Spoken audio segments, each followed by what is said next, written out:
Our story begins just shortly after the events of Ned Stark's capture. He had been declared a traitor and held prisoner. Arya had disappeared, and Sansa was now a political prisoner of the Lannisters. Robb the young wolf, seen through the ruse, called upon his bannermen. Robb would then send a letter to Jon, informing him of the events that transpired. Around the same time, two others would rise up in rebellion to the Lannisters. Renly would crown himself king, as well as Stannis, who had sent out ravens of Joffrey's real parents. Jon, who at this point was recovering from a burn and a fight with a Wright, was soon to take his vows. Yet he would first receive a raven from Robb. Jeor would question Jon's commitment, but would not stop the boy, as he had not yet taken his vows. Jon wanted a place to belong, and so far the Watch was not such a place, and while he wanted to find his uncle, his father was imprisoned, sisters either hostages or dead, and his brothers in open rebellion. To Jon, duty was everything to him, and in his heart that meant being there for his family, who knew what would come from them if he wasn't there. He wouldn't be able to forgive himself if he didn't act now. Jon would attempt to give Longclaw back to Jeor, who instead would refuse, saying that the sword is his. He saved his life and means to do justice by it, so he should keep it. As Jon prepares to leave the next day, he is met in the courtyard by Jeor with a small host. This includes Sam, Grin, Pip, and Ed. Jeor would inform him that Sam had not yet taken his vows and would be best suited away from the wall, perhaps a maester at Winterfell. Jeor would then inform Jon that the others would be tasked with bringing Joffrey to the wall upon his arrest. Jeor would then give lasting advice to Jon about being a leader and the difference between a man and a boy. Finally, they would be sent off as Jeor would then muster his men to begin preparing to go north to the wall. Some time would pass by the time Jon and his company would arrive at Winterfell. There, Jon would see Bran, now awake, as well as Rickon, Mr. Lewin, and Sir Roderick Castle. The happy reunion would be cut short, however, as ravens would come with the news that Ned Stark had been beheaded. Robb, in defiance and vengeance, had declared open war and was crowned King of the North, with the Riverlands backing his claim for independence. With no news of Arya and the possibility of her being dead, Jon questioned what should be done next. It was then decided that Jon would meet with Robb. He would reach his brother, and from there, march on King's Landing. Jon would talk with the group of all whom he considered brothers, and they decided to split. Sam and Pip would stay at Winterfell. Sam would be taken under Lewin's tutelage as well, since he had not taken his vows. He had legal claim to House Tarly. As for Pip, another good archer and representative of the Night's Watch, would allow for more political and personal protection for Bran and Rickon. The new trio would make their way southward once more, heading towards the Riverlands. It would be nearly another week, but after 5 days of riding, on the 6th morning, Jon would arrive at Riverrun. Inside the castle, Robb would be met with a number of harsh decisions. Catelyn had released Jaime, inciting a small mutiny as Lord Karstark had killed 3 Lannister boy prisoners in response. Edmure, unaware of Robb's battle plans, repelled Tywin's army at a river, thus destroying Robb's plan to lure him out away from King's Landing. What was worse is that Robb had just received a letter from Balon Greyjoy declaring Ironborn independence. Robb was struggling on who to now trust amongst his lords in council, as they all seemed to be acting independently and on their own accord. Robb needed to wrangle in his army. A chance with luck would arrive. Entering the Great Hall, Jon and his friends would enter. It would be a great delight for Robb seeing his brother alive. Edmure and Brandon were happy to see Robb in a different mood, as well as Jane, who for the first time was seeing someone else in Robb's family other than his uncles and mother. Robb questioned the happy surprise, as he believed Jon would be a member of the Night's Watch by now. Jon would explain that while it might have been something he wanted more so to be here for his family. Jon would notice Catelyn in the room and would calmly bow to her, saying, "My Lady Stark." Catelyn didn't quite know how to address Jon, but with so many things going wrong, she gave him a smile, replying, "It's good to see you, Jon." It was the first ever act of kindness Jon had received from her, and he was unsure of how to act. Robb would then inform Jon of his struggles and ask for his advice. Jon wouldn't fully know how to help, but he spoke to Robb that if he intended to pass judgment on Lord Karstark, that he must be prepared to lose their support. Jon would also discuss the matter of Catelyn moving freely after releasing Jaime. Jon would then explain to Robb that his anger with Edmure is misplaced as well. As for Theon, they couldn't be sure of his betrayal, as Balon could never fully be trusted. Robb would then ask what he thinks he should do. Jon would then tell him he isn't the king, but Robb did need to send a message that he was. The following day, Robb would summon his lords in council. The Blackfish, Edmure, Catelyn, Lord Umber, Roose Bolton, Lord Karstark, Jaime Westerling, and now Jon.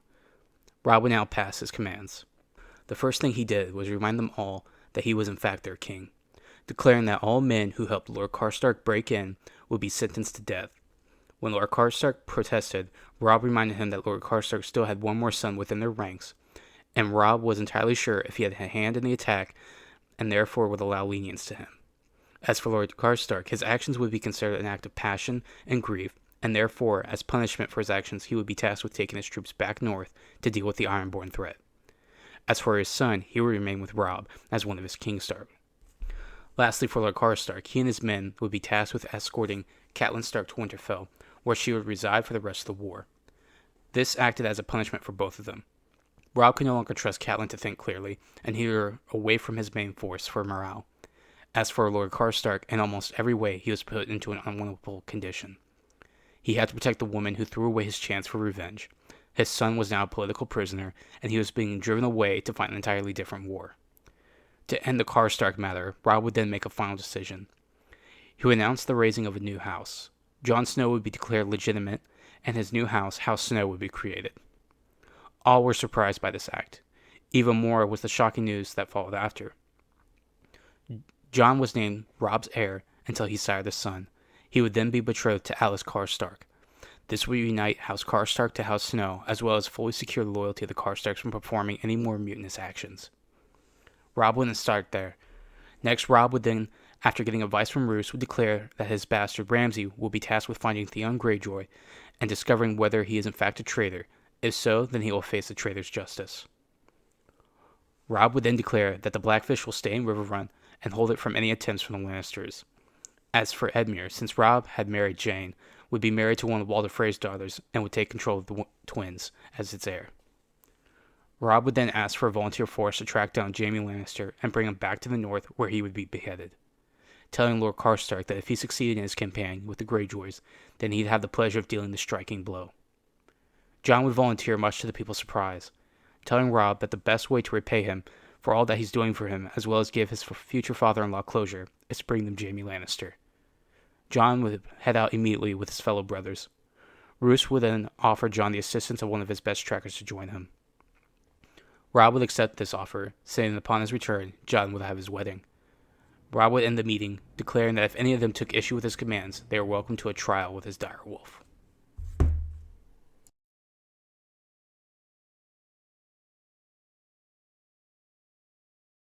The following morning, Jon and his group would prepare to ride south.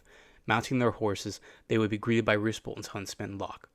The four would give their greetings, and playful words would be shared amongst them. With a growing morale not being planted, the four would ride, knowing that Jaime and Brienne, being on foot, would allow them to catch up.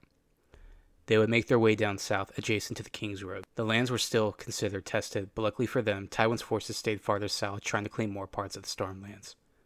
The group's first main clue of Jaime and Brienne's whereabouts came when they found a group of Stark soldiers having been slain near a small bridge. Almost 2 more whole days would pass as they grew closer to their targets. That night, Locke would make conversation with the others, talking about his various hunts as well as some of the battles he was a part of. Grin and Ed would talk about their upbringing, as well as Jon discussing his time at Winterfell. He would then tell Locke of the wight he killed and how he got his sword. Locke would then say that Jon seems to be a much level-headed man than Roose Bolton's bastard. As morning came, Brienne and Jaime argue amongst themselves mainly about honor and family and even duty. Yet their banter is cut short as they hear trotting hoofs coming over the mountain near them. The two begin to run, but their fleeing is folly. Jon and his group rounded the duo. Jaime is the first to recognize Jon, calling him Ned Stark's bastard. Brienne spoke up, saying she was acting on Catelyn Stark's command. Jon would shut her down, saying that Lady Catelyn was not the king and that her actions had made her a traitor to the north. Brienne, knowing what would become of her if she was captured, drew her sword, cutting side of Locke's horse. His mount would cry out, knocking him off his horse, breaking his bow as he fell. Ed would ride towards her, only to be knocked off as well by Jaime, who pulled him down. Grin would leap from his horse, knocking Jaime off of Ed. The two get into a quick punching match. Jaime was a good fighter, but Grin was much more of a brute, taking the first 2 hits and putting Jaime into a bear hug. Brienne, meanwhile, had engaged in a sword duel with Jon, the two of them flourishing their steel as they moved past each other. Brienne had not expected for Jon to be as good as he was, and she was tired from her journey being on foot. As Locke finally got up, Jon ordered him to get Jaime, who at this point was now able to knock himself free of Grin by headbutting his face and taking his sword from his sheath. Jaime and Ed began a quick duel, which even though his wrists were still bound together and he was tired, Jaime was still outmatching him. That was until Grim picked up a large rock and chucked it, hitting Jaime in the back, causing him to fall. Locke took this moment to knock Jaime down, kicking his sword away. The trio held their blades at Jaime's face and neck. Brienne and Jon's duel came to a close. As Locke called out, Brienne saw and stopped fighting. Brienne would drop her sword and surrender, seeing it was now futile to continue. Jon would take her sword and order Ed to bind her. Locke then, without warning, would pull out his hunting knife and cut Jaime's right hand off then and there. Everyone was shocked by this sudden act, but Locke would quickly argue that he almost killed Ed and Grin with his hands still tied. With this, they no longer have to worry about him attempting anything else. Jon didn't like it, but looking at his friends and seeing them bloodied, agreed to an extent. Jon would have Jaime and Brienne ride together, tied and bound. Their horse would be guided by Grin and Ed, who would ride together. Lastly, Locke and Jon would ride on the flanks to ensure they couldn't flee. That night, they would camp. Grin and Ed would thank Locke for helping them out, to which Locke would congratulate the two for surviving a duel with Jaime Lannister, a rare feat. Jon would tell Brienne that while he knows she was just following the orders and doing her duty, she still betrayed his brother. He would ask if she was the one who killed the soldiers they found. She would tell him of the men that they were hanging on the trees. Jon told her that he would ask Robb for mercy for her, and that there is a good chance he'll grant it, though as for Jaime, he'll either hang or lose his head. Jon would then talk to the others, suggesting that what Locke did was a little excessive. Locke would shrug it off, saying that it was the safest bet for them, suggesting that while Jon might stand a chance after seeing him fight Brienne, it's safe for the rest of them this way. Jon would ponder on it and still find himself agreeing with it. Finally, though, Jon would take his sword and stick into the fire until it became red hot. Rising up, he marched over to Jaime. Everyone looked on, wondering what he would do. Jon would then tell Jaime that he knows it was him who pushed Bran from the window. Jaime would just murmur back to him that if he was going to kill him, to just get on with it. Jon simply grabbed Jaime's stump, and to his cries of pain, Jon would take his sword and cauterize his wound. Jaime would quickly pass out from the shock. Jon would then hand Brienne some bread, telling her that when he wakes to feed him. Jon would then say to the others that he still live until he gets to Robb. Then he will face his justice. Unbeknownst to Jon, or anyone else for that matter, not too far away, a duo makes their way towards the twins. Arya Stark and her protector, Sandor Clegane, have journeyed many miles in order for Arya to be reunited with her older brother. Since the death of her father and capture of her sister, Arya had been on the run. First with the Night's Watch, when she was protected by a fellow brother, Yoren, until he was slain by the Lannisters. From there she found refuge with the Brotherhood Without Banners and the care of Sir Beric Dondarrion and Thoros of Myr. But their time there soon ended as well. Eventually they were met by the Red Woman, where upon taking her friend, Gendry fled the group, only to eventually cross paths with the Hound. Their time started off very tense and heated as Sandor acted more as her captor, but as time went on, the two found common ground, even helping each other against Lannister soldiers. Now, after so long, the pair was drawing near to their destination, having crossed into the Riverlands.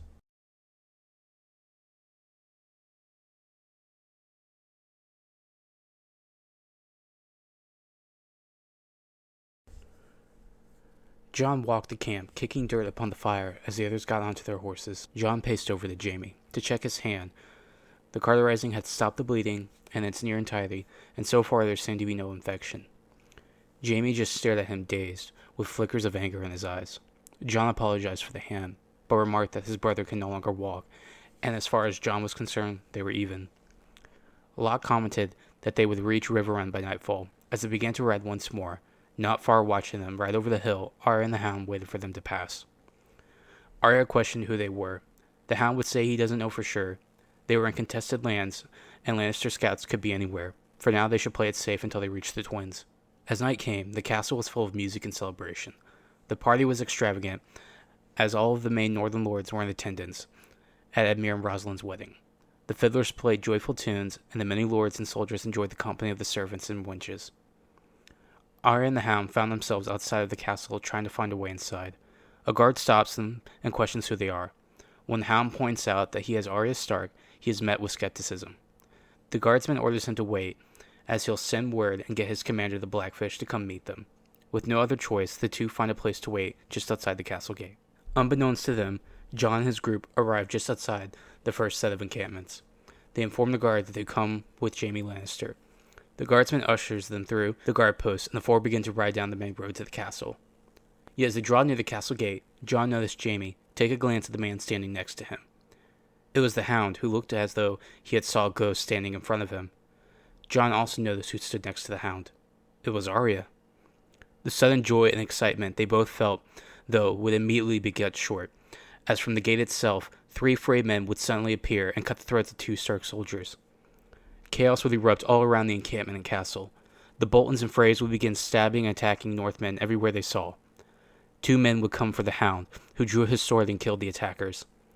Arya herself would duck down, avoiding her attacker. Jon would ride over, hitting both men with his horse, before using Lawclaw to slice down another. It would be just a brief moment, but Jon would glance around and bear witness to the other massacre that was now unfolding all around him.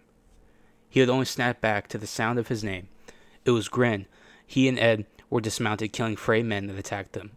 Looking back at Locke, he would notice him with Jaime, holding him by his bounds. Locke would apologize, claiming that it was fun to be a part of the Jon's company, before disappearing off into the chaos. Jon would then make his way to Brienne, cutting her binds and handing her a sword, telling her to go after him. Jon would then look to the hound, telling him to get Arya out of there and to go to Winterfell. The trio would then fight onwards into the castle. Jon would save his brother. As for Brienne, she would go after Locke and Jaime. Entering in, they would be able to sneak past a pair of Frey men who carried out a corpse.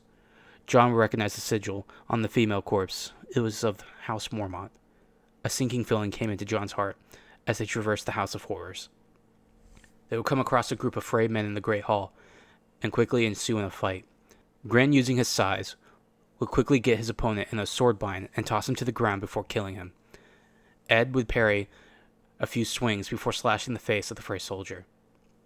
The last, Jon would recognize as one of Walder Frey's sons, and upon seeing the corpse of Jane on the ground, Jon did not hold back, quickly sidestepped the swing and sliced the blade out of his hand. Now literally disarmed, the Frey son would look up in terror as Jon brought his blade down upon his head. With no one else around, the trio would then turn to leave to continue through the castle. Yet as they reached a window, they would hear a chanting from outside. The 3 of them would look at a windowsill and see a blasphemous, macabre image.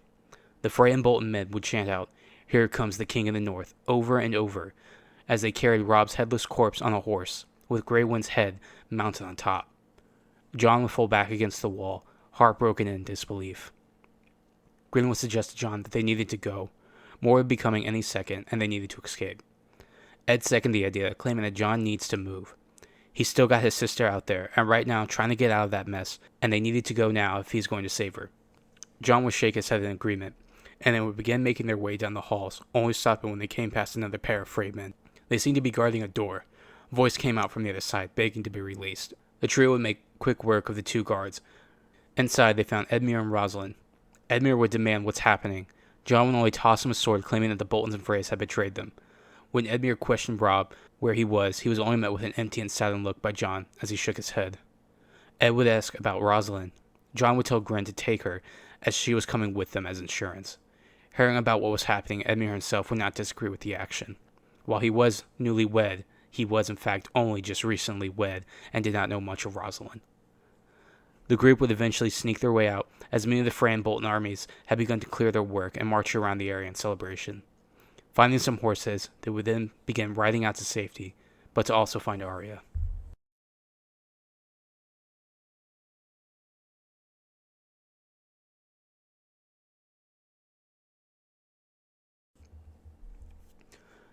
Arya and the Hound found themselves rushing through the tree line of the woods. The barking of dogs could be heard in the distance, along with the shouts of men who held their leashes.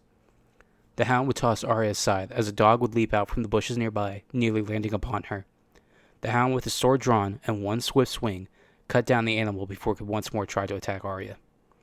A soldier wearing Bolton clothing came charging sword in hand from behind, yet he was stopped short from attacking the Hound as Arya was able to thrust a needle into his belly before even realizing she was there. The Hound nodded, thanking her, and the 2 stood next to one another as they heard the noises of their trackers all around them. They were fully surrounded. Stepping from around the trees and into view, nearly a dozen men and 2 dogs showed themselves, devilish grins and ill intent upon their faces. "Stay close," the Hound would tell her, as the 2 dogs were set loose.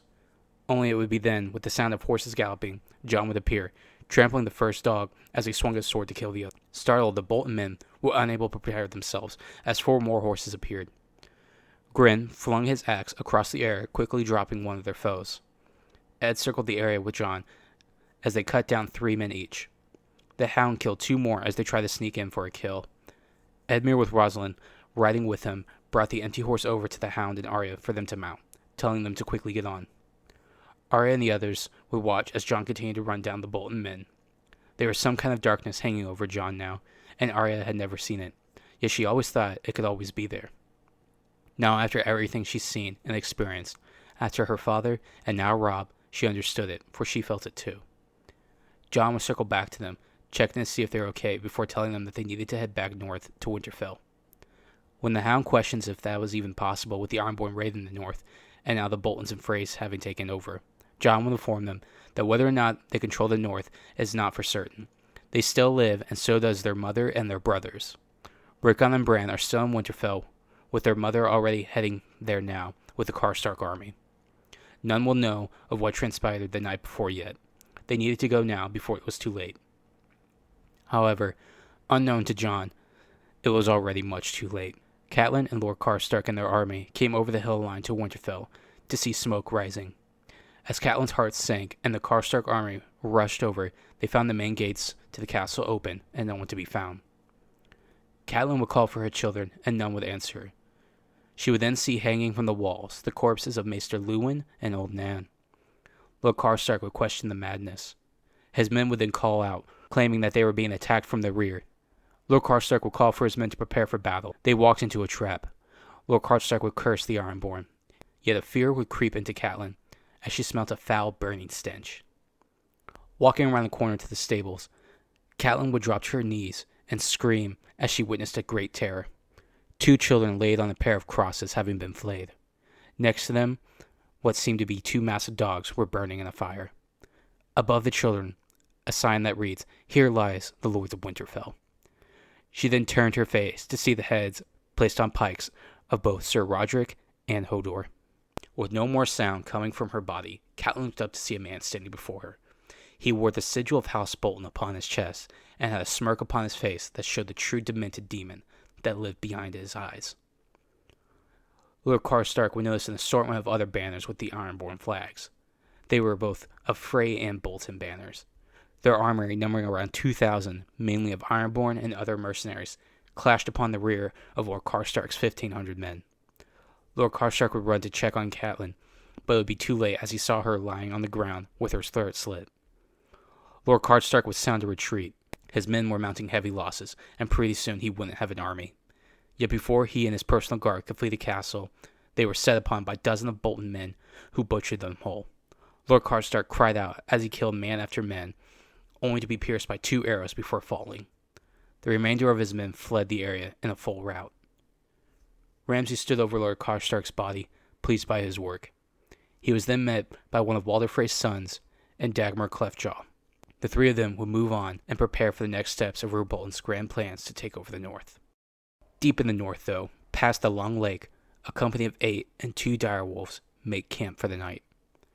Preparing the fire is Osha. Rickon sits next to Shaggy Dog in Summer. Jojen Reed helps Sam with Bran, who he had been carrying on his back the entire journey. The 2 talk and discuss their abilities, as well as much of the things they know in the world.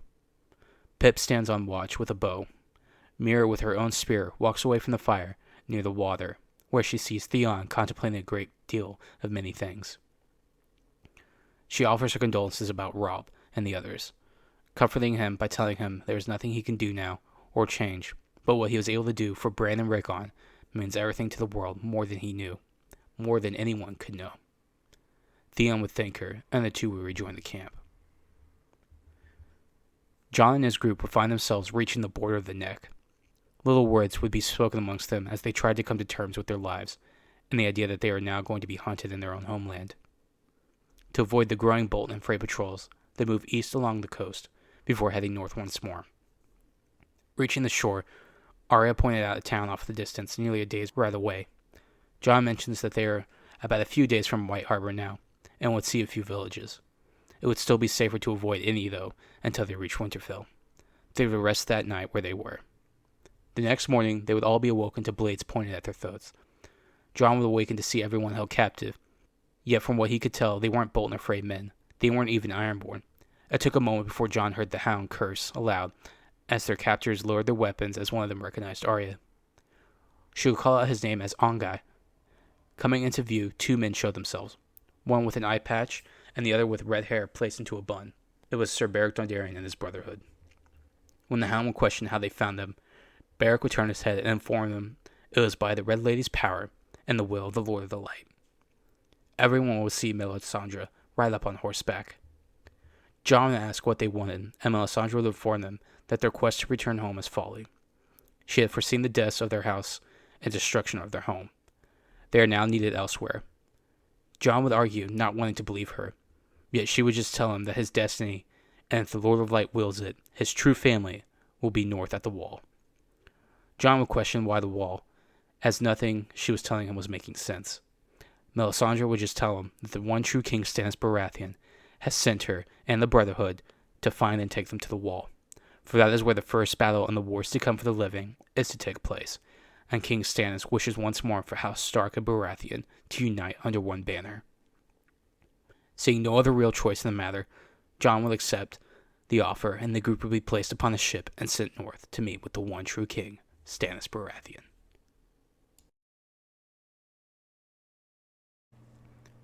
Theon sat in the dark of his room, comforted by only a small lit candle fire. His heart was full of turmoil and pain. Just a short 2 weeks prior, he was sent to the Iron Islands, his home, one that he had not seen in over a decade, by the closest thing he had to a brother, Robb Stark. The newly crowned King of the North, who now waged war against the Lannisters, was starting to now be drawn into multiple directions, and Robb was in need of allies. The Riverlands was taking the brunt of the Lannister armies, and Robb was moving into the Westerlands to combat a second army. Dorne and the Vale had chosen to stay neutral from the fight, while both Renly and Stannis had raised armies and aimed to meet each other before an assault on King's Landing. So now here he was, alone on Pike, having been sent by Robb to secure an alliance with his father between the two. If only it were that simple. Upon Theon's arrival, he was met with contempt by his father, who deemed him unworthy upon immediately seeing him. Then there was the fact that his sister Asha dared not introduce herself even upon his advances toward her, leaving him with a confused feeling.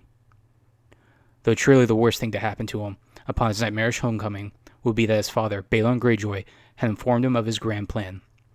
Balon was declaring himself king of the Iron Islands once more, and thus instigating another Greyjoy rebellion. Theon had learned that Euron had taken a fleet south and was going to begin raids along the Reach in Dorne, while Victorian himself was sent to raid the Crownlands and Stormlands. Now Balon wanted Asha and Theon to begin raids upon the north, as there would be no defense against their assault with the war raging on. Balon pleaded with Theon to forsake the ones he called family, as he was only ever a prisoner to them, and now he was home. It was time for him to take his place and become the Greyjoy he was meant to be, and not be some whipped dog of the Starks. Theon could feel his heart torn, as he always wished to belong to some sort of family. Yet it was true that the Starks, more importantly Ned and Catelyn, always reminded him of his status. Yet still there was Robb, Jon, Sansa, and even the others, Bran, Rickon, and Arya. They all saw and loved him like a true brother. The proof even coming from the trust and friendship Robb showed him in this war. None of his uncles ever came for him. His own father gave him away rather than fight to the death like a true Ironborn, and bent the knee. The only true innocent he felt in this situation was Asha, but as Theon continued to think on the matter, the stranger that was his sister was not enough for him to betray who he considered his true family. In the middle of the night, Theon drafted his letter. It detailed all of Balon's plans and urged Robb to head back north to keep it safe from the Ironborn and avoid losing hold on the north. He prepared the Raven and sent it in the middle of the night, but Theon knew that he would need to do more than that. He was being sent north with Cleftjaw and a crew as part of a raiding fleet with Asha. If it became knowledge of his plan, he would either be arrested or killed by his crew. So Theon set sail with his crew, but with enough bravado and minor convincing with his crew of the potential wealth they would attain, Theon would be able to convince them to attack Winterfell, pretending to be a part of Robb's army and that the alliance was successful, thus giving them clear access. Unfortunately for Theon, his raven would never reach Robb, as it was struck down by a Bolton bannerman who would take the message to Roose Bolton, who at this point was in the motion of formulating his own master plan. In the dead of night, Theon would be met by a number of dreams, each one more terrible than the last, all of which involved the capture and torment of either the Greyjoys or Northmen. Though eventually the time came for his plans to come to fruition, Theon and his men would enter Winterfell, and they would be welcomed with open arms. With the ruse of the Ironborn and Northern Alliance being a success, Theon would round up a number of notable people into the master bedroom. It would be Bran, Rickon, Sam, Pip, Roderick Castle, Asha, Mr. Lewin, and Hodor. It would be here that Theon would tell them all of the true state of peril they were all in. At the same time of the feasting, it would be Cleftjaw who, outside of the courtyard, would begin their assault upon the castle. Hearing the crying and screaming as the castle guards and servants were being slain, Theon knew they were out of time. As they attempted to flee, Roderick Castle would be the first to hold the stairway in the castle, refusing to let any up the stairs until his last breath, and giving his life in the end. Mr. Lewin and Hodor would also risk their lives as they barricaded an escape route through the crypts, sacrificing themselves. Theon, with the help of Pip and the direwolves, would kill 3 Ironborn that followed them into the woods. Asha carried Rickon on her back, while Sam did the same with Bran. They all could see the fire and smoke rising from the castle as they fled. Whatever was in store for them now was beyond thought, as now only danger was around them. Over the coming days, they would forage and creep through the northern woods as they headed farther and farther north. With Robb in the south, Theon believed that the only place safe would be with Uncle Benjen at the wall. Yet, as fate would have it, along the way, they would be set upon by 2 young souls, Jojen and Mira Reed. They would claim they followed Jojen's dreams, as he apparently had green sight, and that is how they found them. Whatever the case, having them around proved quite useful for the group as they journeyed further north. It would be during this time Theon would even begin to grow closer to Mira by talking to her about her time growing up with her brother and his powers, and his time as both a brother and prisoner of the Starks. Yet luck would not stay on their side forever. Upon nearing the wall, they would be driven past it as they came across a Wildling raiding party. It would be during this skirmish that Theon would witness the group split away, heading into the wilds. After killing their attackers, Theon would reunite with Shaggy Dog and Summer. They would lead him to the others, and through the trees, he would see the group was captured by a band of Night's Watchmen. Something about them was off and wrong, though. It would be here Theon would unite with a ranger named Locke, who said he was sent there by Castle Plague to report on the Mutineers, who had recently taken up hold of Craster's Keep. Theon would tell him who they had captured, and Locke would agree to help Theon rescue the others. They would wait till nightfall to attack. Theon would tell him he has but 1 arrow, and Locke would joke that that's all they need. If they made it this far north, then the Mutineers would be easy to deal with. Theon shook Locke's hand, and they both moved on towards the camp, to whatever fate had in store for them.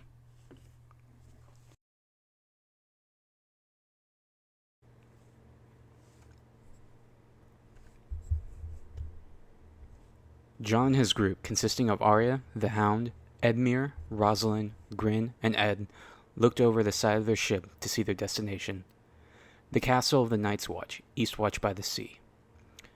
In the few weeks it took for the group to arrive, many things transpired throughout the realm. Roose Bolton had secured his control in the north, becoming the new warden and taking Winterfell as his own.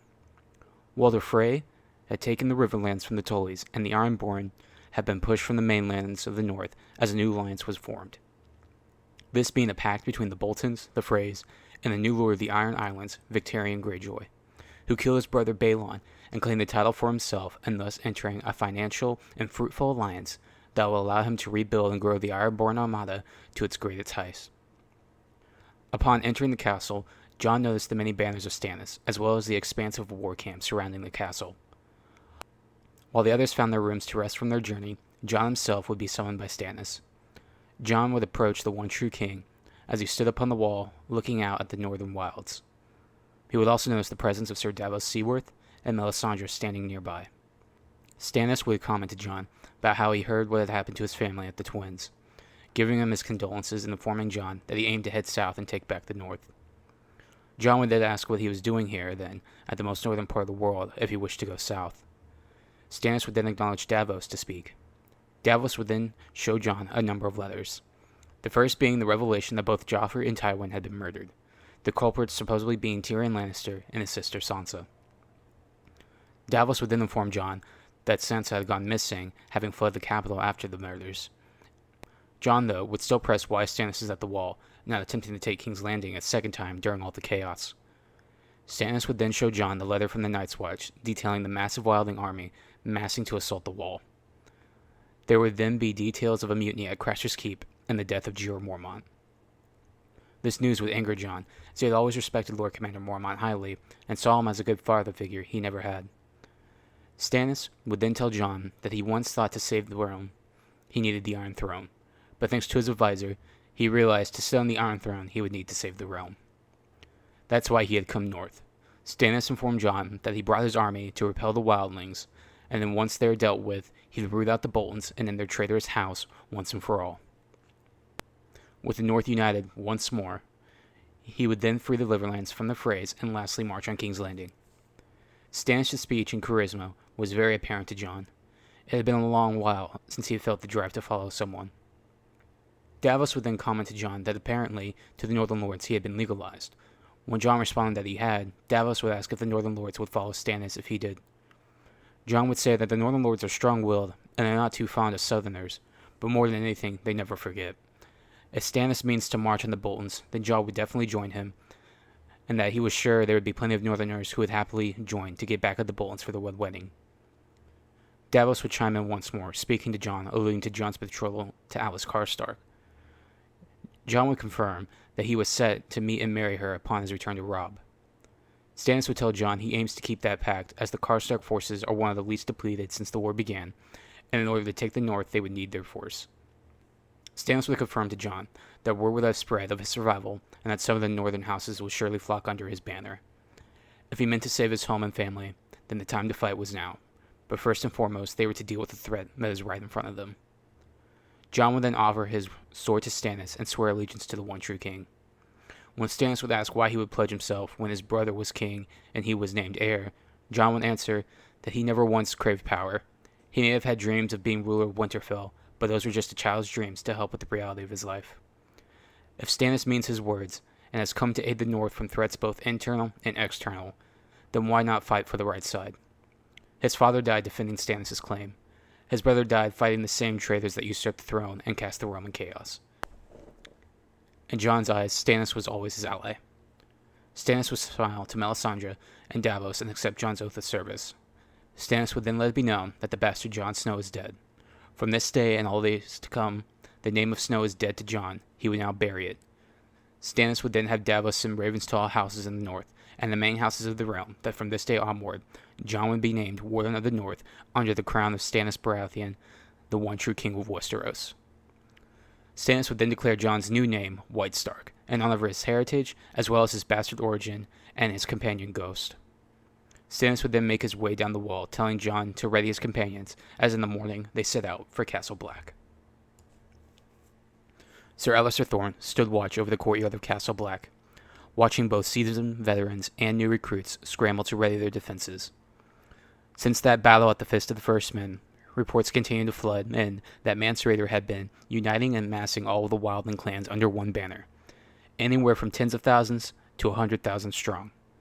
A king beyond the wall. It wasn't unheard of, but it was quite rare, and now alone at the wall, with but just some 200 men, Thorne stood as the only defense against this mighty threat. Something must be truly dark if all the clans would unite in a push to march south upon them. The worst news of all came when the report of the mutiny at Craster's Keep came in.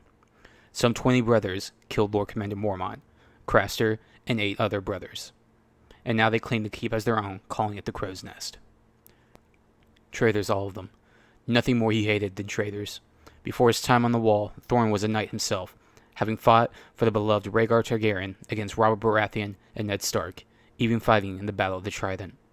He had spent his life noble and true to his oaths and vows as a knight, and for the last 2 decades of his life he lived amongst murderers, rapists, thieves, and traitors, because he stayed true and honorable, because a traitor killed his prince and king. Lord Mormont took the black because his son was a traitor selling slaves, and then he was stabbed in the back by traitors.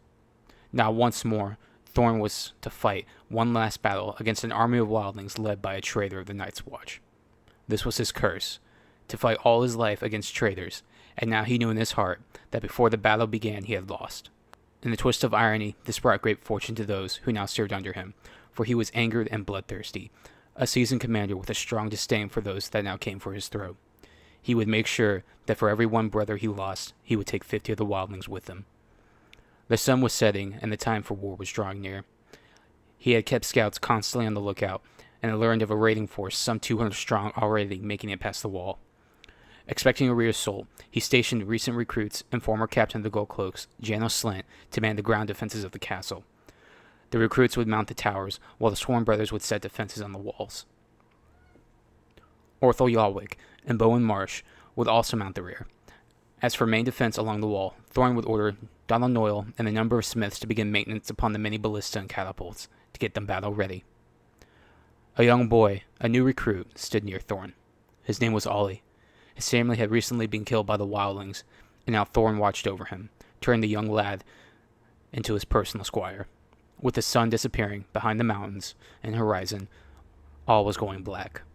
And then finally, Thorne could see it. Suddenly, a raging fire a mile wide lit up. This was a signal that the time of war had come. At first they looked like swarms of ants, but Thorne knew better.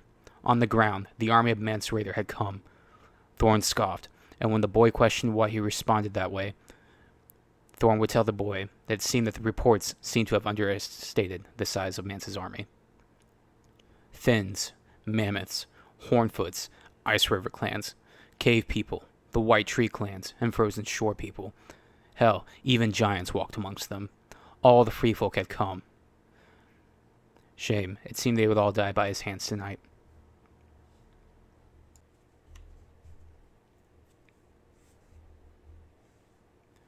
Wave after wave, the wildlings swarmed, and wave upon wave they fell. Ballista bolts fired upon the mammoths and giants. Barrels, rocks, and even broken clumps of ice were hurled upon their heads. Archers picked off the climbers, and when too many came up, the great scythe would swing down upon them. A whole day of this would go on, as nearly every hour another wave would push. The crows held on strong, but as the day went on, the intensity of retaliation began to slow. Seeing this, Mance would give his signal.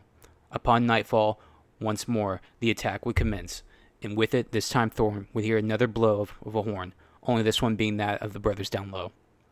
The Wildling raiders had come, and began their assault on the castle from the rear. They had waited for the Night's Watch to spend their arrows and bolts, and now was the time. Thorne would order Ollie to man the lift, taking 10 brothers with him as they descended down. As the gate opened, Thorne instantly saw the head of Janos Slynt being devoured by a wildling. "With me!" Thorne would cry out, and a small force would join in the bout in the courtyard. Some 100 Night's Watch brothers and recruits against a force of double that size of wildlings. Castle Black would turn red that night. Thorne would order a shield wall near the lift, while he himself would personally carve his way to unite the brothers in the Great Hall with that of the barracks. His blood boiled with a mighty fury, so much that even the mighty Tormund Giantsbane would stalemate against Thorne as the two battled along the rafters. Thorne's leg, though, would eventually be cut, and he would be forced to flee from the duel, attempting to group back up with his men. However, a mighty horn would blow, and many would turn their focus to the gate of the castle. A wildling would see a mighty white wolf appear from the dark as it clamped on his face. Jon would ride into the castle with Grin and Ed, along with a host of cavalry and infantrymen. The sudden support quickly turned the tide of the battle for the castle as the wildlings were pinched between the two groups and slaughtered. Jon himself would kill the thin chieftain. While it would be a hard-fought battle, the outcome was inevitable. Having won the fight, Jon would then turn his focus to check on the battlefield, and he would be met with a wildling girl, bow drawn, and an arrow aimed at him. Yet before she could take the shot, she would be stabbed by Thorne. Jon would never know who that woman was, but quite frankly, it wouldn't even really bother him. Thorne, mildly humbled by the sudden aid of Jon, thought about thanking him, yet he would only report the situation of the battle. Jon would then turn to Grin and tell him that nothing gets through the gate. Nothing. Jon would then see Tormund being taken prisoner by the Night's Watch, Thorne noting he's one of the leaders. Jon looked back at Grin, who nodded, picking up the battle axe and leading a handful of brothers and men into the gate. Jon would then have Ed assist Thorne, while he readied his men once more to leave. Jon would inform Thorne that by tomorrow morning this battle will be over. He was needed elsewhere to ensure that it stays over. Thorne would then notice that Jon and his men carried the banners of Stannis. Thorne would laugh to himself, watching Jon and his cavalry ride out. The bastard of the traitor and the brother of the traitor that put him there on the wall were the ones to save him. They were the ones to heed his call for aid. They had shown their honor that night. Thorne, with the help of Ed, and now the bolstered force of Castle Black, prepared for the next wave. The sun was going to rise soon. Whatever Stannis planned on, Thorne was going to watch above the top of the wall. The morning sun came, and many of the wildlings still within their encampments began to serve their morning rations before their next assault. Yet unfortunately for them, their mild success and great campaign would be crushed here and now. Horns blew from the eastern side of the encampment. Cries rang out as men and women scrambled. Horses could be heard rumbling the earth, the burning heart banners flying in the wind as two divisions formed. Some 1,000 heavily armed cavalry, led by Stannis himself, rode into the trees. They quickly began to rout the Wildlings with the sudden shock of their attack. This attack itself performed so well, the routing forces trampled their own tents and fellow troops, causing such a panic nearly a third of the casualties become self-inflicted. Thorne laughs as the brothers cheer, seeing the rout unfold on top of the wall. Stannis himself, wielding Lightbringer, kills a number of foes, carving a path to the center of the encampment, where Mance, seeing all those he wished to save being trampled, would order a surrender. This war was over. With night falling, Carl Tanner and his mutineers would drink their ale as they continued their ravaging of Craster's wives and daughters. In one of the storehouses, Asha would struggle with her binds, along with Rickon, yet Jojen would speak to them, telling them he's already foreseen what awaits them tonight. Sam questioned whether it was death, as he held on to a beaten Gilly who stayed laid on the ground passed out. Jojen would then turn to his sister and Bran, who listened to him carefully. Jojen would simply tell them that tonight reunions will happen, and safety is assured for all of them. They would not die tonight. Outside, Theon steadied his aim and let loose an arrow, killing one of the mutineers. It was his last, but it did not matter. He drew his sword, and with Locke, Shaggy Dog, and Summer by his side, they paced towards the keep. Yet as they drew closer, they stopped to the sudden trotting of hooves. One of the guards would cry out for the others. A host of men rode up to the homestead and engaged the mutineers in battle. This was their chance. Robb and Locke rushed forward, each engaging a mutineer. Summer and Shaggy Dog also began tearing apart the enemy. Theon then noticed the banners of Stannis. As another mutineer charged him, he was suddenly taken by a pure white dire wolf. It was Ghost. Theon would look around and saw Jon entering Craster's keep. Jon was here. Did he know they were here? Did he come to save them? As Theon then turned to speak to Locke, he noticed Locke in the distance heading towards the storehouse. Catching up, he noticed Locke trying to take Bran. Theon questioned what he was doing, but Locke cut Theon's chest and kicked him back down. Without hesitation, Theon picked back up his sword and engaged Locke in a duel. It started off strong for Theon, but Locke was a dirty fighter and soon gained the upper hand. The others would cry out to Theon. Asha herself would be able to free herself from her binds and attempt to help Theon, but Locke would stab her with her sword, killing her. Screaming in anger, Locke would order the others back down, only for Gilly to awaken and climb onto Locke's back, biting his neck. Locke, enraged, would throw her down and prepare to kill her, but Sam, seeing her in that position, would thoughtlessly pull himself free of his binds, breaking the wooden post he was attached to, and tackle Locke out of the storehouse, his massive size too much for Locke to stop. Sam would begin punching Locke over and over again, screaming that he would never touch her again. Locke lay bloody and unresponsive, allowing Sam to catch his breath and rush over to the others, freeing them from their binds. Jojen held Bran to Asha's body, while Rickon and Sam checked on Gilly. As for Mira, she grabbed some fabric and placed it on Theon's wound. The battle seemed to be dying down outside, and the group began to move out. They could see Locke awake, but he couldn't move. Sam, in his fit of rage, happened to break Locke's neck, and he was now motionless in the snow. Mira would ask what they should do with him, and Theon would remark that they left him for the wolves. Locke would glance over to see Shaggy Dog, Summer, and Ghost standing above him. Locke cried out as they feasted upon his flesh. Bran would then question if that was Ghost, and Theon would point towards the keep. Everyone would look and see Jon standing before them, his face full of shock as he slowly stepped towards them. He would embrace his brothers, realizing that it was Theon who protected them, would thank him as well. After all this time, he was reunited with his family once more.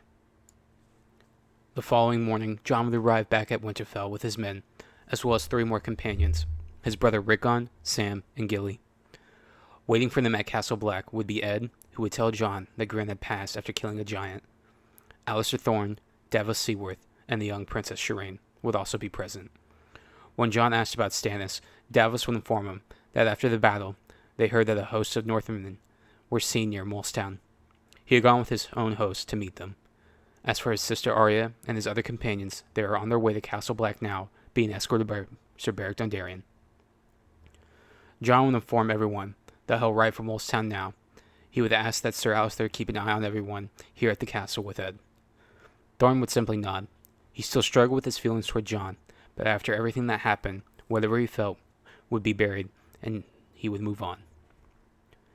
Jon would say goodbye to Rickon, who seemed to already be friendly with the princess, as well as Sam and Gilly. He and Davos, along with a group of cavalry, would then ride south to join up with Stannis. The past few days had been non-stop for Jon, but for now he was driven. Driven to reclaim his home, driven to protect his family, and driven to avenge the loss. Inside Mole's town, Stannis would arrive to see a number of Northern Lords waiting for him. Lords Manderly, Glover, Kerwin, Reed, and Mormont. All had arrived with a small contingent. Stannis entered with Melisandre, Edmure, Rosalind, and to the surprise of the other Northern Lords, Alys Karstark and Tormund Giantsbane. Stannis would then speak to the Northern Lords, greeting them upon their arrival, and asking them to sit, so that they may discuss the future of the realm, and most importantly, how they will take back the North from Roose Bolton and his bastard. The war for the North was now set.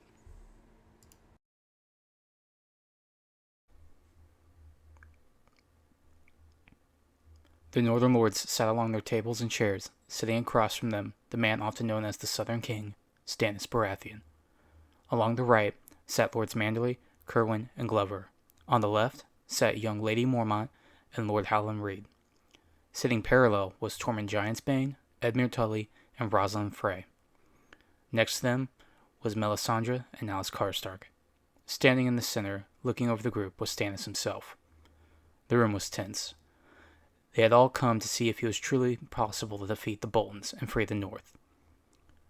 Stannis, true to himself, would declare that he had come to free the North and bring the Bolton traitors to justice for their crimes, for he was the rightful king of the Seven Kingdoms, and he meant to do his duty to save the realm, starting with the North. It was a good thought, but as for the Northern Lords could see, it was nothing more than a fool's dream. Lord Glover would ask about the amount of men Stannis had brought, feeling discouraged when Stannis claimed he brought only 1,000 men.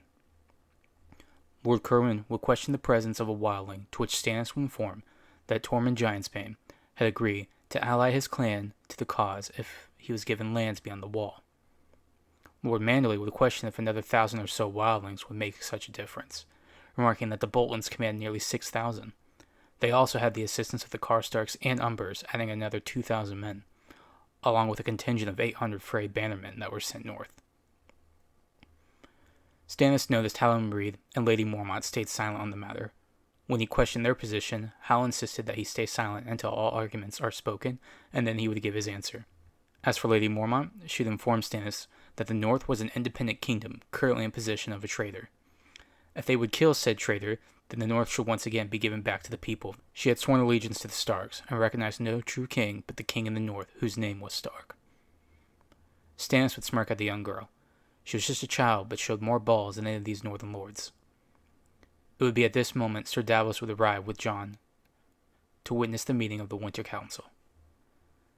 Stannis would introduce him, with many taking notice of Jon. He recognized some of the lords, from his short time with Robb at the Twins. He was the legalized bastard who captured Jaime Lannister, the more important fact being, he was named Robb's heir. His presence with Stannis was very telling, as the lords considered their stance, but was a lone man really enough to change the tide of the room? Davos would then rise again, noticing the room not being convinced to openly rebel. He would speak to the lords of the North directly, giving a similar speech to them as he did to the Iron Bank.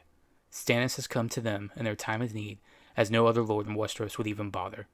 He's brought to them the Lord of the Riverlands backing him. He's brought Alys Karstark, the true lady and ruler of the Karstark banners, supporting him. He stands before you with a leader of the Wildlings backing him. He then looks to Melisandre. Whether you believe in the old gods or any other gods, this woman has magic, and she backs him. Even Jon, the rightful heir to Robb Stark's rule, now all legally recognized by Stannis, has sworn allegiance, knowing that in these dark times, the greatest battle commander alive, as of this moment, is Stannis, and if he can defeat an army of 100,000 wildlings with but 1,000 men, then imagine what he can do with the support of the whole North, and their new warden, the White Wolf, Jon White Stark. The argument was very convincing. Many of them were beginning to contemplate, and strongly considered the thought.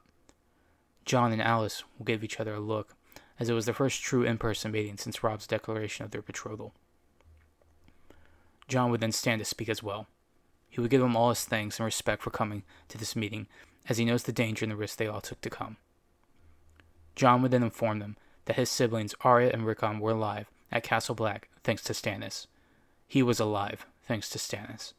The Night's Watch is still standing thanks to Stannis.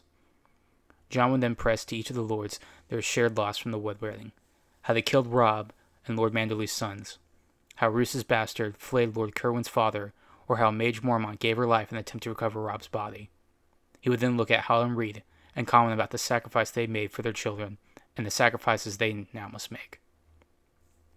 Finally, Jon would then inform them that he's come to claim Alys as his betrothed and claim the Karstark banners for their cause. Jon would then mention that with Blackfish still alive and holding Riverrun, the Freys cannot truly aid the Boltons, even with the token force they sent. Jon would then be empathetic towards their fears of another war, but would tell them that war was upon them whether they wished for it or not. Jon would then declare that House Whitestark, Karstark, and even the noble remnants of House Stark itself pledged full support to Stannis Baratheon as their king. Edmure will also claim that the houses and army of the Riverlands declare support for Stannis. Lyanna would be the first to answer, standing up and questioning Jon's commitment before finally declaring that if the Starks truly wish this, then House Mormont will answer the call, proclaiming support. Howland Reed would finally stand and speak, talking about how Ned Stark was his closest friend, and if he would see the man Jon had become, he would be quite proud. Howland would then declare that he fought alongside Stannis' brother Robert of the Trident, and would be more than honored to do the same with him now. Lord Manderly, seeing it was finally time, would draw his sword and kneel. He would ask Stannis to forgive him for his doubt, and that his pledge is his house to the cause. Seeing all the other lords unite, Lord Cerwyn and Glover would also kneel in quick succession, pledging themselves. Stannis, smirking, will claim there is nothing to forgive this day, as their pledge of support was all that was needed. Stannis would then finally speak to them of his plans and motives. He would tell them that he's already sent word to the Riverlands and wishes to draw out and split the Boltons and their allies. Either they march out to face them, or lose the north and be surrounded and starved in their castles. Lord Edmure would be sent south, along with men of House Reed, past Moat Cailin, and begin raids on Riverlands, as well as gathering strong supporters. There, they would also join up with the Brotherhood Without Banners, who had already had the people's support within the Riverlands. Lords Mormont, Manderly, Glover, and Cerwyn were to amass their troops and march upon Last Hearth and siege the settlement. This would either force the Boltons to aid the Umbers or lose their support entirely. When the lords questioned about the Wildling host to aid them, Stannis would claim he made a deal with Mance Rayder and Tormund since the Battle of the Wall. Stannis' ships were already sailing back with roughly 4,000 Wildlings from Hardhome to Carhold as we speak, with around 1,500 of them being warriors. All of this thanks to the support of Alys Karstark, who has agreed to the marriage of Jon and pledged her banners to Stannis to avenge her father and brother's deaths. As for Jon, he, upon gathering the Wildling Karstark forces, will march upon the Dread Fort. Stannis himself, with his force of 1,000, supplemented by the mountain tribes, along with 100 or so men from each of the dozen or so northern houses, will march from Winterfell itself. They'll either kill Roose Bolton and free the castle, or die trying. If by chance he does fall, it wouldn't matter in the end. The Boltons, with no support from their allies and their army divided, will either starve in their castles or die in the field by overwhelming odds. The Boltons are alone, the Umbers too few, the Freys tied up in the south, the Lannisters never coming to their aid. The Greyjoys were beyond reach. Their control is made only by fear, and as of now, no Northman fears them. The War of the North had begun. The various lords after this meeting began to head their separate ways to gather forces and prepare for in 7 days' time. The Ravens will be sent out across the land and will force the Boltons to retaliate. Alys and Jon would find their chance to speak to one another. The two would comment on the unusual circumstances for their betrothal, and Jon would apologizing, wishing that war wasn't the reason they were to be married. Alys would comment, saying that after seeing him today, she does not regret it, placing a kiss upon his cheek. She was honored to have such a noble man as a husband. Jon would comment that she was truly kind, and that he welcomed the idea of such a beauty to be his wife. She gives him a goodbye as he kissed her hand, promising to see each other in 7 days' time at Carhold. At this time, Stannis and Jon would stand together, seeing all of the parties ride off in various directions. Stannis would thank Jon for his support, and Jon would respond in kind, saying that it was the least he could do for all that Stannis had done for him. Stannis, looking off, would then speak to Jon more personally. He would open that he doesn't have a son, but knowing Jon and seeing what he's done and accomplished, would remark that he does know what it feels like to be a proud father staring at him. Jon would notice the compliment from Stannis, but would answer by the way of things are turning out he might very well have his son soon enough. Stannis would give Jon a curious look, to which Jon would comment that his little brother Rickon and Stannis' daughter Shireen have seemed to be taking quite a liking to one another. Stannis would give a rare chuckle at the thought. No one was around, even Jon was thrown off by the laugh. A man often seen as stern and cold giving a laugh was quite the sight.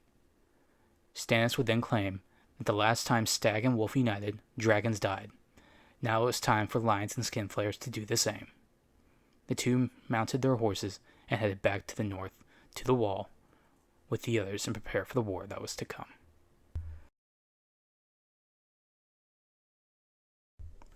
Stannis and his army marched on foot through the snow and frozen dirt, nearly 2,000 men marching along the northern tundra.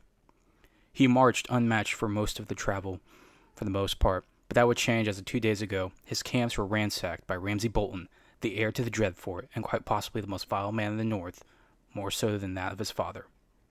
With his men freezing and no horses, Stannis alone, without Davos at his side and without Melisandre to use her magic to aid him, did the unthinkable. Massing the large piles of shit his men produced, along with any belongings they could spare, erected 10 great spires within their camp, using their tents and siege equipment they could spare, and after 4 excruciating hours were able to lit the fires. They would survive the night, eating small leftover rations as the fires, along with collective mass of body heat, would melt the frozen snow and ice around them. Luckily, due to the snow and blizzard, they had no shortage of water. Upon the second morning, Stannis would learn the state of his army. Of the near 2,000 he marched with, nearly 400 would die of frostbite and the cold, with another 200 sellswords having abandoned the cause. Luckily, the entire northern force had stayed along with the bannermen he had brought with Dragonstone, those most loyal to him. With few supplies and morale low and no horses, Stannis would rally his men. The Boltons were smart to attack our horses, but the traitors know nothing of northern grit and loyalty. Those that have fled have shown they shouldn't be here, and those that have perished have left us rations and arms to use. Winterfell is but 1 day away. We are low on food and have no shelter. The only place to go is forward. We march whether it's to victory or death. We march. They say the North remembers, well as do I, to Winterfell, to war. We march. Off the coast of Hardhome, Mance Rayder stood looking over the side of the ship. Next to him was Val, a wildling princess of sorts. They had gathered a few thousand of wildlings onto the ship so far, and work was hard underway. Mance had specifically escorted Val to the flagship of Stannis' fleet, ensuring she got to safety. Many did not know the monstrous things that lay beyond the wall, but the wildlings knew. Mance, the former king beyond the wall, knew. A darkness laid claim to the lands. There was nothing left for them other than death. Everything else belonged to the others. As Mance promised Val and the wildlings on the ship that things were going to be better and safer for them, a rumbling could suddenly be heard. With an unearthly chill rocking the ships, screams could be heard from land, and Mance in terror would see the calamity befall his chosen people. A great mass of white snow, an ice storm unparalleled, would come crashing down upon Hardhome. Mance and the others would be unable to do anything to help as the ships rocked back and forth nearly a mile off the coast as waves pushed them farther away. Those within the ships would cry out in terror as they saw their loved ones still on land become swallowed whole. Worse though, only Mance and a few other keen-eyed others would see, within the snow, silhouettes of a slaughter. Something was within the storm. Something had come and taken those that remained. As the ships sailed away, the great storm would also disappear back into the horizon, and it came from, with leaving only a cursed silence. Jon stood nervously. He knew the day would come, but he never knew it came this way, let alone with a girl of noble birth, and him, a Stark. 1 week had passed, and Jon now was in Carhold, about to marry Alys Karstark. The ceremony was certainly rushed, but desperate times called for fast action. Jon would look as many stood to the side watching Alys enter the great hall. She wore a less formal wedding dress, opting for more standard dress attire for a lady, as the cold was coming more often. The two would share smiles, and even Jon would feel a sense of a heart pull as he laid eyes upon her. Alys, in turn, would also see Jon and feel comfort that after all the lords in the north for her to be her suitor, she was lucky enough to have one of the best. To her, Jon was brave and a fierce warrior, all of his trials and tribulations, and he now was a man that started as a bastard who would become warden of the north under Stannis. To have someone so kind yet so knightly was truly a blessing for her, a bonus that he was quite handsome as well. My dearest Jon Snow, I humbly speak these vows of duty, loyalty, and love. From this day forward I shall bear your children, support your cause, and bring you nothing but respect, loyalty, and love as your wife. To Jon, Alys was a very beautiful lady. She was pure to him. Both of the families, targeted by betrayal, uniting once more to end a great evil in their land. She showed him great kindness, regardless of his former status as a bastard, and hoped to return her kindness with his own. He would avenge their families and make the North a safe place for their new one. My dear Alys, from this day forward as your husband, I promise to be the best father to our children as I can be. I promise to always be faithful, honorable, and loyal to you and our house. I vow on the respect and love I have for you and that of my late father. The two would speak their vows as Melisandre would perform the ceremony.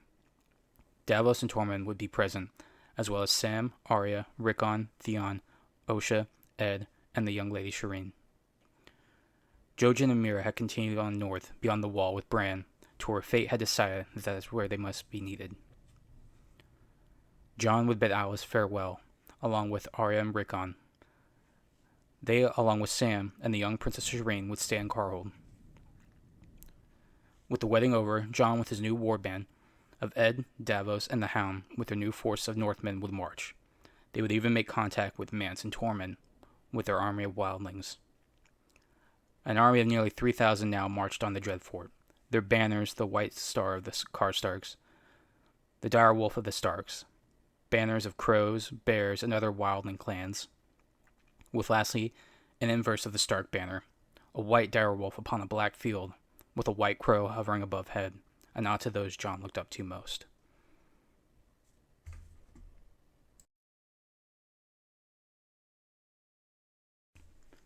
Frey troops continued the prolonged siege of Riverrun. For months now, the garrison under the command of the Blackfish, Brandon Tully, have held strong, with most of the civilians having been sent away by the Blackfish's command to avoid being attacked by the Freys, intelligently grabbing most of what was left over of grain and food for themselves. Even more beneficial was that of all the armies to face the Tullys, lucked out with their opponents being the Freys. Lacking in proper siege encampments allowed the much smaller Tully troops to sneak out sorties of men to gather critters and other forms of food to continue the defense. With no other leverage other than their numbers, the Freys also failed to make any forms of diplomacy or surrender from the Tully garrison. Even worse for Blackwalder was the growing raids on the Riverlands by some band of marauders calling themselves the Brotherhood. Some pompous former lord and his merry men waving flaming swords. With growing pressure from his father, Blackwalder pushed for some form of closure. Luckily, or be it unluckily, closure was at hand. Dawn had come, and with the rising sun, a shadow on the field growing over the Frey encampment. What would start as a small tremor, mainly going unnoticed, would begin to turn into a whirling, thundering rumble. Horns would begin to blow, and men would shout. Blackwalder would exit his tent to see what the commotion was about, only to his bewilderment, the panic he would witness and his men would quickly take him as well. Fires were erupting as dozens or hundreds of horsemen ran rampant amongst the Frey encampment. Men were trampled and skewered by spears. 2 men with flaming swords set every tent they came across ablaze. The banners were that of a fish, crocodile, and eagle. Rivermen and Northmen came from the trees and hills en masse, hacking away at the Frey men.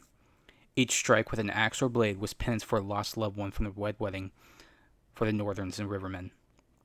The surprising aid of the Brotherhood and that of the Knights of the Vale was truly a great turning point of the siege.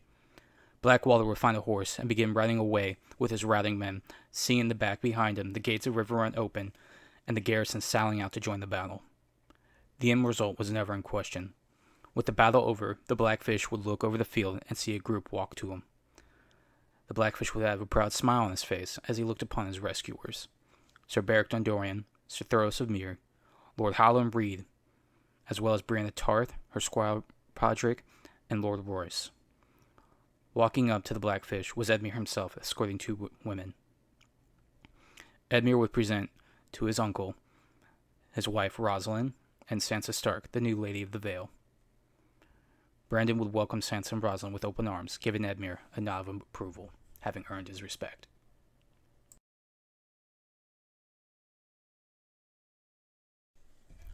Word would reach Roose of the chaos that was befalling his new kingdom, and anger raging inside of him as a faint sense of fear would creep over him.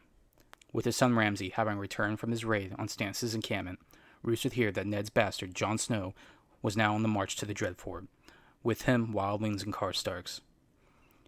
Knowing that without his cavalry, Stannis was now a sitting duck, Roose would decide that he would send Ramsey with half their army to attack Jon Snow in the rear as they lay siege to the Dreadfort. With him, he will also take the Frey garrison they also had and use them as fodder. As for Roose, he, with the remaining 3,000, will stay at Winterfell and wait for Stannis and his ransacked and withered army to arrive. When they do, he'll flay the Southern King himself.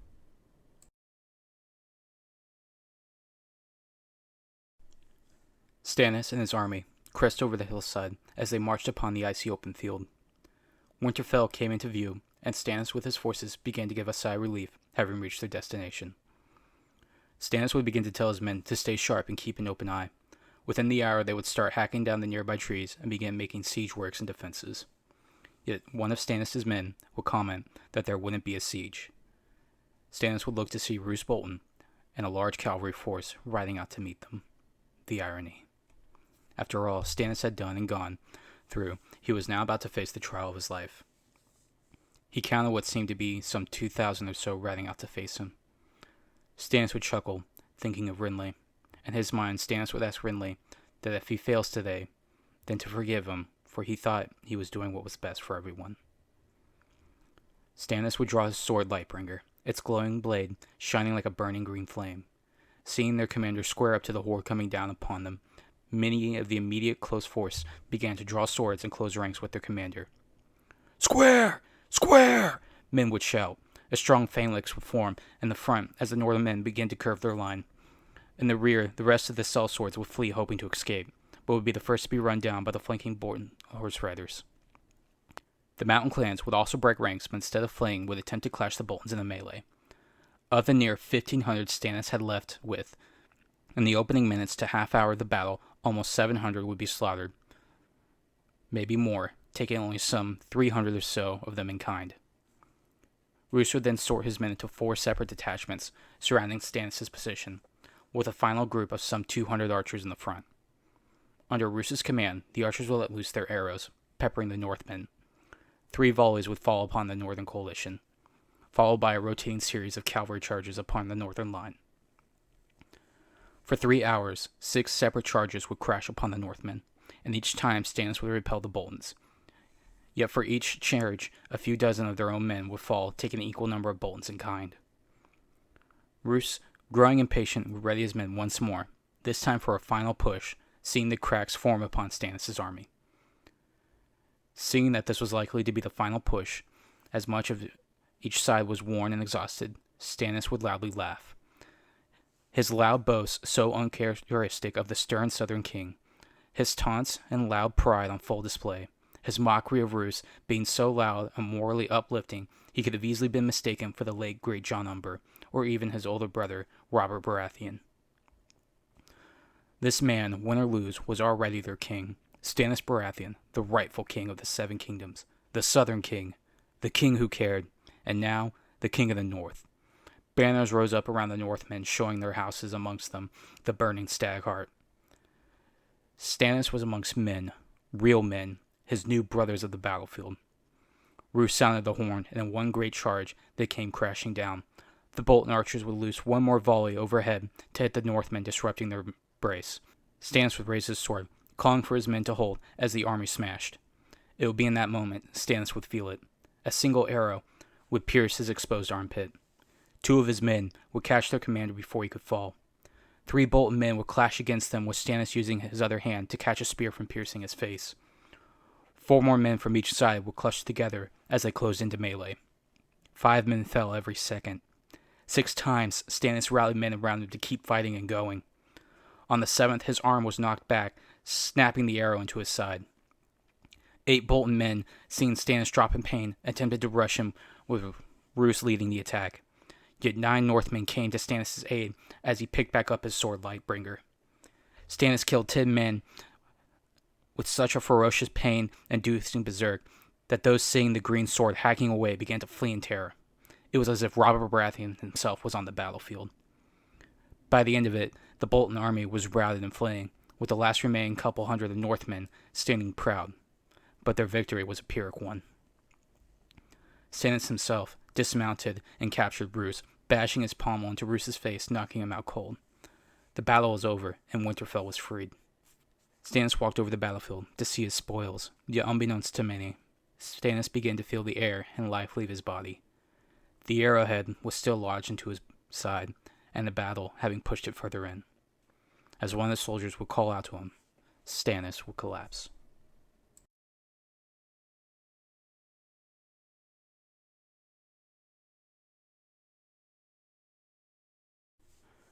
It began with a horn blow. On each side of the battlefield, the 2 armies faced one another. Not wanting to be pinned by the dreadful and Ramsey, Jon ordered his army to reposition themselves away from the castle to draw out Ramsey's army. The command was given. Ramsey ordered his cavalry to charge Jon's army. The Karstark cavalry, led by Jon himself, rode out to meet their foes. Ramsey mocked Jon for being so reckless, giving the command to begin a full tilt charge, yet halfway to meeting each other, Jon would give his command, and the Karstark cav would turn about and begin to retreat. Unable to fully catch the Karstark cav, the cavalry charge would be made effectively useless. Even more surprising at this time, Stark and Karstark levies had also moved forward, forming a strong spear wall. They created gaps in their ranks, allowing Jon and his horsemen to move through before closing once more. With no longer an effective charge, and having committing fully to an attack, the Bolton cav was stopped in its place. Jon's horsemen, using this infantry as anvil, would flank back around, with Ed taking the other flank of cav, and smash like a hammer on the Bolton cavalry, effectively surrounding them, making them unable to flee. Davos, seeing the success of their trap, would draw his sword and ready the second line with Theon. They gave the command and began marching forward. Ramsey, feeling played, would call his archers forward, and began giving the command to loose all their arrows. Volley after volley would rain upon the center. Davos, seeing their arrows, would fall and shout for them to protect their lord. Jon would take an arrow in his back as he hunched over to cover himself, before he would fall from his horse. The hound would lift him on to his horse and attempt to ride him out of the battle. Yet upon the next volley, the hound's horse would be struck, flinging the 2 off. Seeing his chance and keeping a close eye, Ramsey would then give command for a full charge. With the Frey garrison bolstering his force, his army greatly outnumbered Jon's. The time was now to kill the bastard. Quickly advancing, the 2 army grew closer to meeting in the center. A skirmish then raged on. The hound would pick Jon back up, telling him there was a battle to win. Jon, seeing Ramsey's army approach, would give his horn to the hound. Jon, still catching his breath, would tell the hound to give the signal. The hound would blow the horn 3 times, catching Ramsey off guard as he slowed, watching his army rush on ahead. He would notice the terrain around him. There were 2 large clusters of trees on each side of the battle. Looking forward again, he saw that the only banners were that of Stark, Karstark, White Stark, and Baratheon. Where were the Wildlings? Unfortunately for Ramsey, he would have his answer. From the left flank, some 400 Wildlings led by Tormund Giantsbane. On the right, another some 300 Skargosian Thinns, led by Wildling chieftains Karsi and Loboda. Ramsey would attempt to call retreat, not wishing to be swamped, but would be alerted by his captain of the rear. Mansraider, with remaining 800 Wildlings, had closed their last form of retreat. The Boltons had been lured completely into a trap by Jon and his commanders. The clash of steel devolved completely into a melee, and for all intents and purposes, a massacre. Yet, unfortunately for Jon, still in the thick of it, had to continue fighting. His army was technically smaller than that of the Boltons, and they needed to kill many of them fast to break them en route. Jon would kill multiple foes, fighting his way along the field, with the Hound and Ed staying close to him, knowing he was hurt and wishing to keep their commander alive. Davos and Theon also killed many, attempting to reach up with Jon. Jon himself, seeing Loboda take an arrow into the head, would move to aid Carsey, who found herself surrounded. Mance would see Tormund, and the two would close ranks as they pushed deeper into the mosh pit of death. Jon would save Carsey from being struck in the rear, but in kind would take a spear tip to the side. Ed would shout for Jon as he killed 2 more Boltons defending the spear wife of Mance Rayder, when suddenly he would feel another arrow enter his chest. None of Jon's friends or allies would reach him as he stood his ground. 2 more times, a Bolton knight would attempt to kill Jon, only for Jon to strike them down, yet still be pierced with an arrow. The culprit was Ramsey, who with his bow drew closer on the battlefield. Jon found himself frozen on the field staring at Ramsey, who let loose a 4th and final arrow, piercing Jon in the heart. Ramsey, seeing his work done, attempted to flee from the battle. Carsey held Jon, the man who defended her, as Mance and the others arrived to see Jon lifeless in her arms. The battle was won, and yet the cost was possibly too high. Ramsey ran with exhausted haste along the woods. He could not return to the Dreadfort as the Northmen and between him and the castle. His best hope would be to flee back to his father at Winterfell, who would have likely beaten Stannis by now. Yet, as he stopped to catch his breath, Ramsey found himself in an eerie silence. It would be then he came face to face with a true beast, a pale white dire wolf, its fur covered in blood, none of it which is its own. The two locked eyes, and Ramsey was frozen still, seeing within the red eyes of Ghost a vague familiarity. It was as if he was staring Jon in the eyes once more. Ramsey stood no chance, as with a show of his fangs, Ghost leapt onto Ramsey, his jaws clamping down and snapping the bones of Ramsey's jaw and skull. Ghost did more than just maim and kill Ramsey. Ghost would go on to chew and devour the shattered skull of Ramsey himself, feasting upon him with a gluttonous vengeance for his master.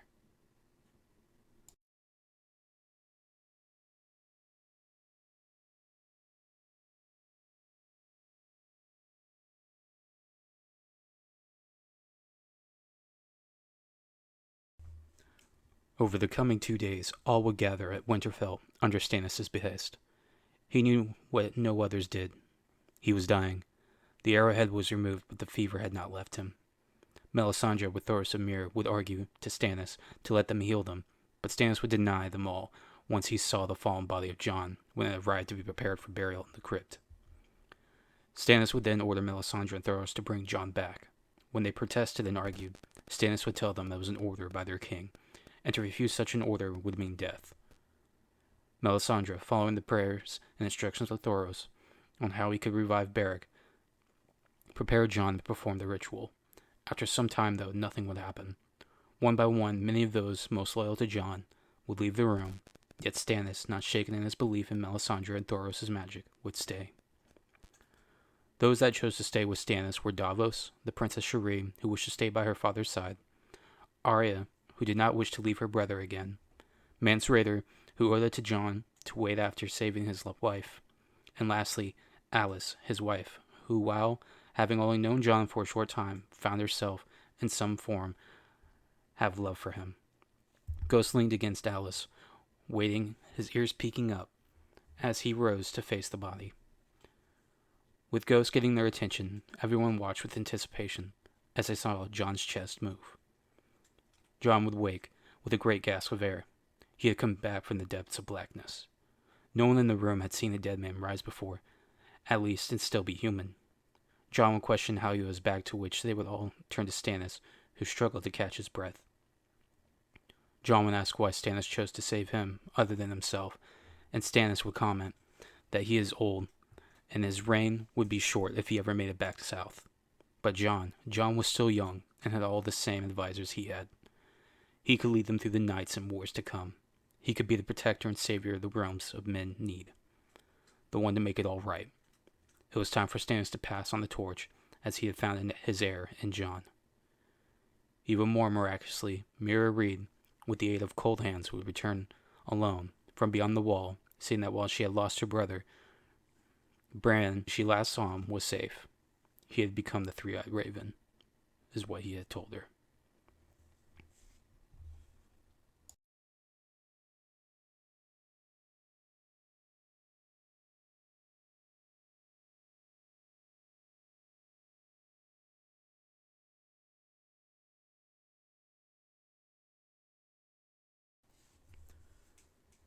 Stannis would pass that night from his fever, and many would wonder what would become of the North.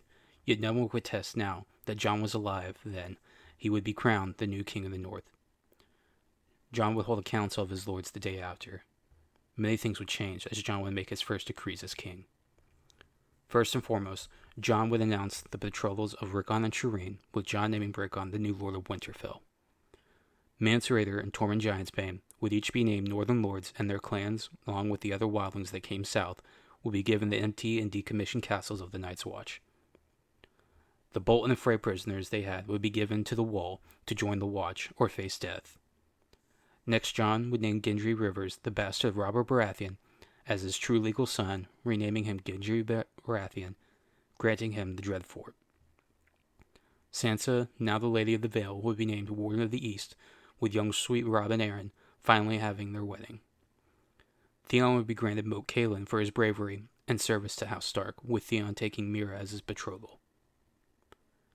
Davos would be named Hand of the King, and Sam his maester. Melisandre would be named Master of Whispers, as her magic made her a powerful ally. Ed, who has been his closest friend and right hand since they first set out to capture Jaime, will be knighted and pardoned fully from the Night's Watch, being named captain of his guard. Sir Beric would be named Lord Commander of Jon's Kingsguard, with an allowance to take wives. The other members of Jon's Kingsguard would include Thoros of Myr and the Hound. The Blackfish, with a happy acceptance of Edmure, would be granted Riverrun as its new Lord and Warden of the South. Jon would then now declare the last part of enemy-controlled territory within their lands was the Twins, and that upon its capture would be given to Edmure and Rosalind, and their child shall inherit it from them. They had won their war in the north from the Boltons and freed it from tyranny. Now they must do the same for their brothers and sisters in the Riverlands that is still under dispute, with the last traitor Walder Frey still holding Parable and a sizable army. That night, Jon was standing out on the balcony, looking out the wild country of the north. Winter had officially been declared by Old Town. Even more so, word had reached all corners of Westeros. Daenerys Targaryen had arrived at Dragonstone, thanks to a fleet of Dornish ships. They brought with her nearly 8,000 Unsullied and 20,000 Dothraki, with Dorne declaring her as their true ruler. Jaime Lannister had taken control of the Lannister army, and with Randyll Tarly marched on their enemies in the Crownlands, preparing for invasion. As for the Faith Militant, their rise in King's Landing would not last long, as Bronn would be hired by Cersei to kill the High Sparrow and those that followed him. An uneasy alliance would be put in place between the two queens, under behest of Tommen, who had Jaime's support and wisdom to intervene as the Dornish uprising and eastern invasion of the Dragon Queen would force them to unite or die. 4 of the 7 kingdoms were against them. The Ironborn were against everyone, and now a forward invasion was upon them with 3 dragons. For the Lannisters, it was truly the end of times.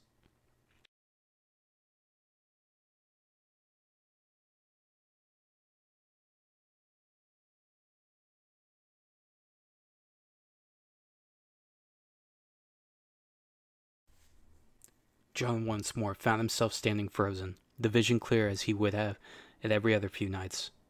Stood in a field of snow. Behind him, the wall collapsed. Above head, 3 dragons swirling in a circle. Millions of people dead laid out, as he seemed to stand in the eye of a great icy hurricane. Standing across from him, a being he had never seen before, but he had heard them mentioned by the free folk. The others they referred to, and standing before Jon was their leader. His skin was ice, and his eyes blue and empty. His sword made of ice as he pointed his finger at Jon. Jon would turn to see Bran standing next to him. Jon would ask what was going on, and Bran would tell him that he was looking for Jon. Jon would ask why, and Bran would tell him because he wants revenge. Jon would ask what he did for him to want revenge against him, and Bran would tell him that Jon had killed him long ago in another life. And that is going to wrap up this story. It's been a long time coming, and I'm finally happy to get it done and bring it to you guys. As you can probably guess by how this video turned out, a lot of work went into it with the whole AI imaging and voices and everything. Shout out to the artists that I found online that will be in the comments below. But yeah, that's going to wrap up Jon's storyline, the whole War in the North coming back to life and all that stuff. Will I be making more of these? Absolutely, but for now, I guess you guys just have to wait and check out the next update video that's coming up. I'll explain more. But yeah, happy to bring these stories to you guys. This has been JD signing out. Bye. Star killers, we win this race. Skywalkers, we claim this space. Rogue smuggler, my name is Han Solo. Gassed up, my crew going loco. Star killers, we win this race. Skywalkers, we claim this space. Rogue smuggler, my name is Han Solo. Gassed up, my crew going loco. Star killers, we win this race. Skywalkers, we claim this space. Rogue smuggler, my